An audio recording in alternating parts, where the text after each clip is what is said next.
Oke, saya akan membahas video kali ini adalah Sido, di mana ini salah satu saham yang jadi request dari subscriber untuk dibahas saham Sido ya.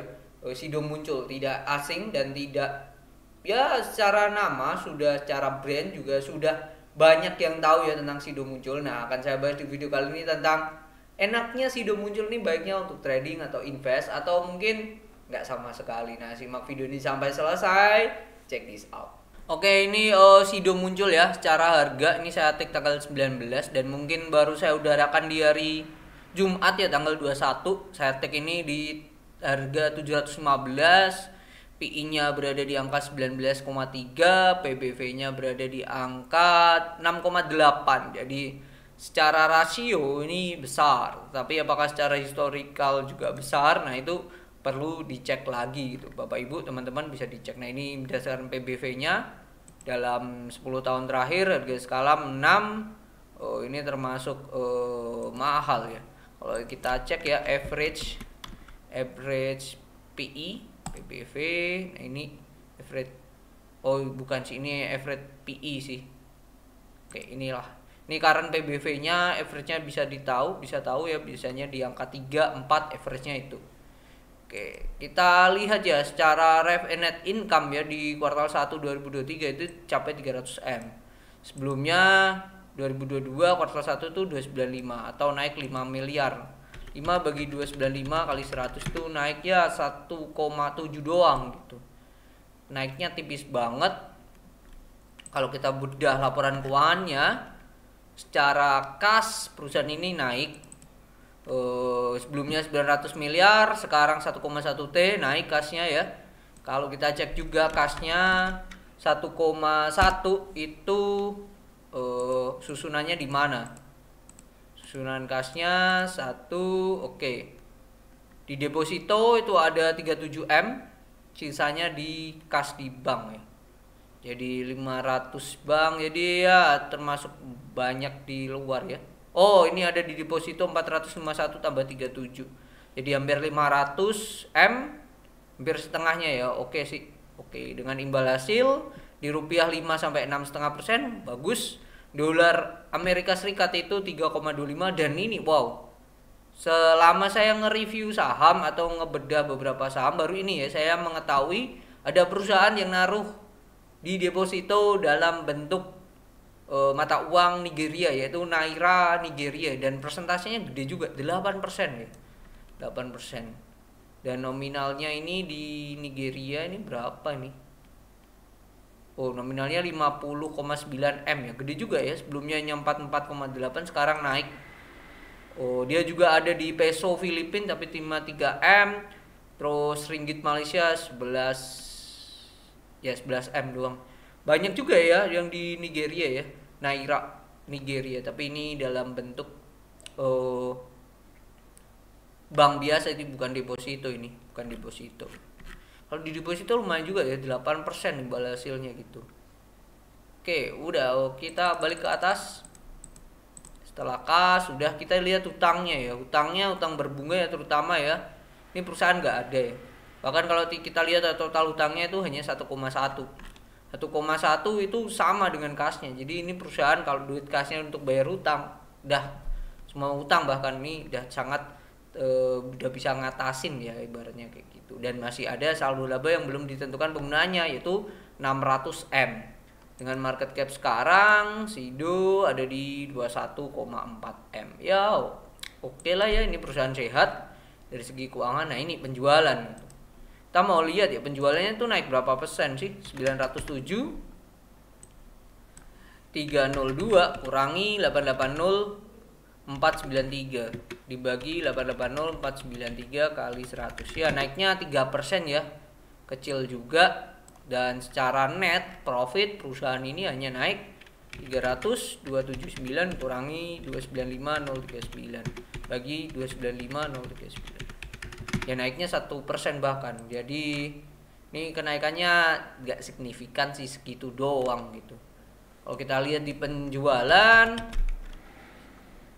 di note 322, nah, di note 22 ini bentar. Nah, secara penjualan ini ada 3 segmen ya. Jamu herbal dan suplemen 500M, lebih dari setengahnya dari revenue. Makan ada minuman 330M naik, hanya farmasi yang turun, naiknya separuhnya ya 50% ya. Farmasi ini, sektor farmasi. Oke, itu dari penjualannya gitu. Secara arus kas ya, perusahaan ini arus kas dari aktivitas operasi ini naik, ya turun bahkan dikit lah ya. Terus aktivitas dari investasi, dia ada invest di mana perolehan dari aset tetap minus, penambahan uang muka, ya tidak ada bentuk mereka ngakuisisi atau beli tanah atau apa itu. Arus kas dari aktivitas pendanaan ya, sewa doang, dan terlihat ya di mana aktivitas pendanaan mereka memang mereka tidak punya hutang gitu. Oke, terus udah ya, udah gitu aja gitu. Jadi perusahaan ini secara brand oke. Secara brand oke sih. Terus harganya sekarang kalau kita lihat harganya ya, Sido secara brand sudah banyak yang tahu, siapa yang tidak tahu produk dari Sido. Jadi secara brandnya memang sudah kuat lah ya. Terus dia juga kita lihat ya secara corporate action, dividen dari perusahaan ini rajin ya, 14 sampai 23, 15, 16, 17, 18, 19, 20 ya. Tidak pernah absen, bahkan pandemi pun terus melaju. Oke, kita lihat ya Sido secara harga.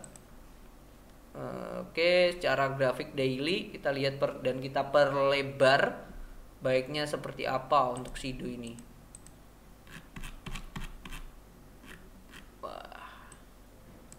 Garnya memang seperti ini, range-nya memang di 200 sampai 1000 ya.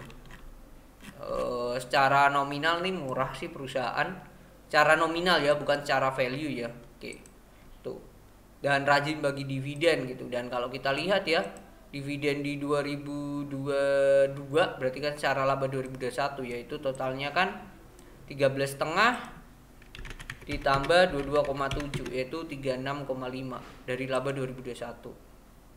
36, kita tulis dulu 36,2. 36,2. Oke, itu dividennya ya. 2021 labanya mereka tuh 1261 dibagi jumlah share outstandingnya 30. 42 gitu. Jadi yang dibagikan hanya sisa yang di EPS-nya 42, yang dibagikan 36, jadi bisa dikatakan 36,2 dibagi 42 kali 100, 86% dibagikan, jadi banyak sekali. Bisa dikatakan di atas 70% DPR-nya. Kita lihat ya dividen payout ratio mereka ya 91% bahkan. Ini menunjukkan bahwa memang perseroan atau perusahaan ini sudah untuk titik buat expand ini sudah berat, sudah berada di skala top level sih kalau saya melihat sih untuk Sido muncul ini gitu. Jadi bagaimana baiknya untuk trading atau untuk invest? Kalau menurut saya ya untuk Sido muncul ya, secara kesimpulan tadi perusahaan sehat, oke, saya sepakat. Tetapi secara revenue, terus secara revenue sih penjualan tidak sesignifikan itu, naiknya tipis banget, kecil banget. Itu menunjukkan juga bahwa perseroan ini atau perusahaan ini sudah berada di titik mature, itu bisa juga gitu. Nah, yang ketiga poinnya adalah dia rajin bagi dividen itu. Dia rajin bagi dividen, dan poin keempatnya mungkin range harganya secara nominal nih murah secara nominal ya. Tapi secara indikator PI dan PBV enggak, secara nominal murah, under 100.000 per lotnya. Jadi in my opinion ya, dan ini perusahaan consumer menurut saya untuk Sido ini cocoknya untuk invest. Tetapi invest dengan pola atau tipe nabung rutin aja. Tiap bulan beli gitu. Cuman jangan berharap dividen yield-nya gede juga sih. Cara dividen yield juga tidak se-wow itu. Tapi dia rajin bagi dividen dan dividennya termasuk gede sih. Besar sih dibandingkan EPS-nya atau dividen payout ratio. Oke, jadi mungkin itu ya view saya tentang Sido. Jadi tahu dan jangan berharap lebih tentang Sido ya. Real dia mau bagi dividen gede lah, atau mungkin harganya naik 20-30% let's say dalam saat ini ya, untuk di harga sekarang ya 20-30% dalam jangka pendek agak susah sih menurut saya. Itu sih view saya sih untuk Sido sih. Jadi baiknya kalau menurut saya untuk nabung rutin aja sih untuk Sido. Oke. Jadi jikalau ada pertanyaan yang lainnya atau view, insight yang lainnya tentang Sido, boleh tulis di kolom komentar. Dan jangan lupa buat subscribe channel ini. Oke, mungkin itu yang bisa saya share. Semoga bermanfaat dan bye-bye.